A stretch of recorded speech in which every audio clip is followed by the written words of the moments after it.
The line at the supermarket was ordinary, just another afternoon where the aisles buzzed with chatter and the soft beeps of scanning groceries filled the air.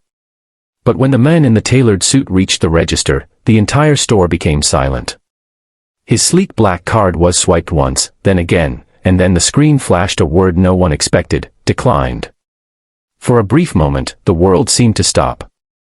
Shoppers behind him smirked, whispers spread like wildfire, and the cashier threw her head back in laughter, loud and merciless. The man's eyes fell to the ground, his jaw tight, and beside him, a little girl tugged at his hand, looking up with wide, worried eyes. Nobody knew who he was. Nobody knew the fortune that followed him. And nobody knew that in this small, humiliating moment, the kindness of a child was about to change everything. If you believe in kindness, second chances, and the power of human compassion, please take a moment to like this video, subscribe to Kindness Corner, and share this story with someone who needs to hear it. Your support helps keep these inspiring stories alive.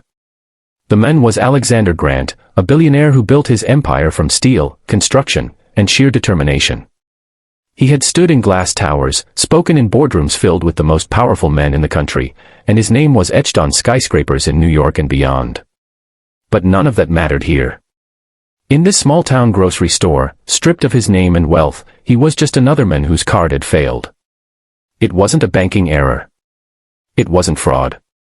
It was a lesson fate had prepared for him, disguised in the most humiliating way possible.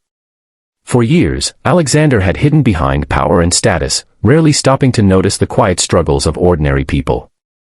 And now, he stood exposed, with the weight of humiliation pressing down on him. The cashier laughed again, making sure everyone around could hear her. People in line leaned forward to see the man's face, some pointing, some chuckling, enjoying the spectacle of seeing someone important fall. The girl at his side, no more than 7 years old, with braids and a worn purple shirt, looked from the groceries on the conveyor belt to the crowd behind her. She didn't see a billionaire. She saw a man crumbling under the weight of shame. And then, as if guided by something greater than herself, she did the unthinkable. With tiny, trembling hands, she reached into her pocket and pulled out 3 crumpled bills and a handful of coins.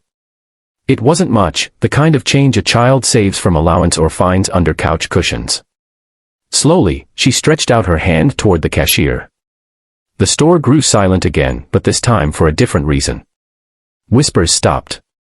Laughter died on lips. Everyone watched this little girl place her money on the counter, her voice barely above a whisper as she told the cashier to take it.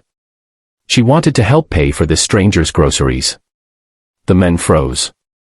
Alexander Grant, the billionaire who had once written checks larger than the yearly earnings of entire families, stood speechless.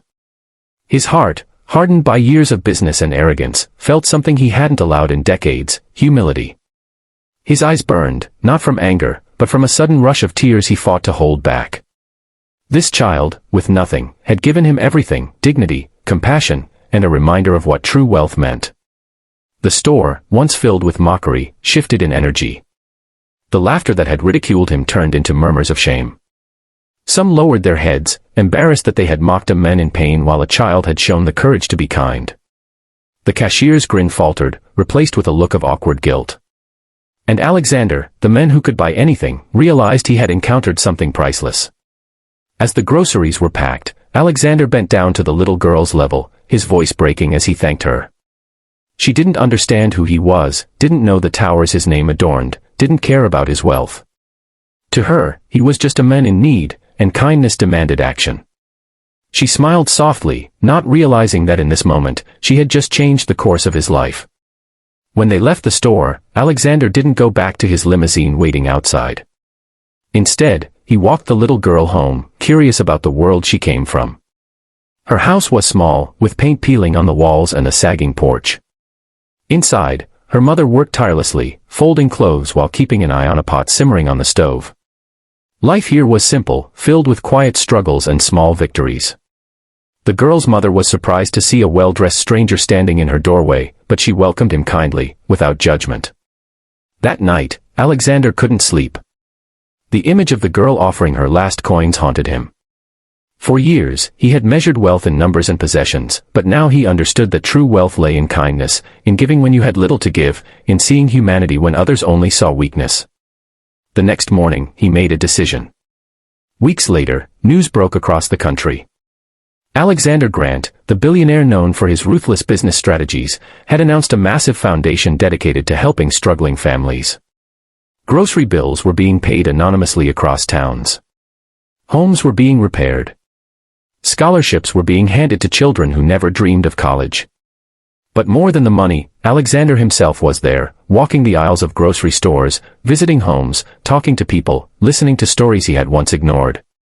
And at the center of it all was a little girl in a purple shirt, the one who had given him 3 crumpled bills. She became the face of the campaign, though Alexander made sure she and her family never wanted for anything again. He didn't parade her kindness as charity. He protected it, nurtured it, and honored it by ensuring her life was filled with opportunity, love, and dignity. Years later, when people spoke of Alexander Grant, they didn't talk about his skyscrapers or his billions. They spoke of the day his card declined, and a child's kindness made him see the world differently. That was his true legacy, written not in steel or money, but in compassion. If this story touched your heart, please like this video, subscribe to Kindness Corner, and share it with someone who needs a reminder that kindness can change the world. And before you go, I'd love to hear from you. Would you have done what the little girl did that day? Drop your thoughts in the comments. And so, this tale reminds us that true wealth is never measured by the balance of a bank account or the shine of a credit card. It is measured by the courage to show kindness when no one else dares, by the strength to extend a hand when others turn away, and by the ability to see hope in the most unlikely places. That little girl, with nothing in her pockets but everything in her heart, changed the life of a man the world thought had it all. She reminded us that compassion has no price tag and that sometimes the smallest voices teach the loudest lessons. If this story touched you, let it be more than just a tale you watched. Carry it into your life, into your family, into your everyday choices. Be the person who lifts someone when they are down, who gives even when it seems impossible, and who believes in humanity even when the world feels cold. If this story moved your heart, please like, share, and subscribe to Kindness Corner so that these timeless lessons continue to reach more souls. And before you go, leave a comment below. I'd love to hear your thoughts.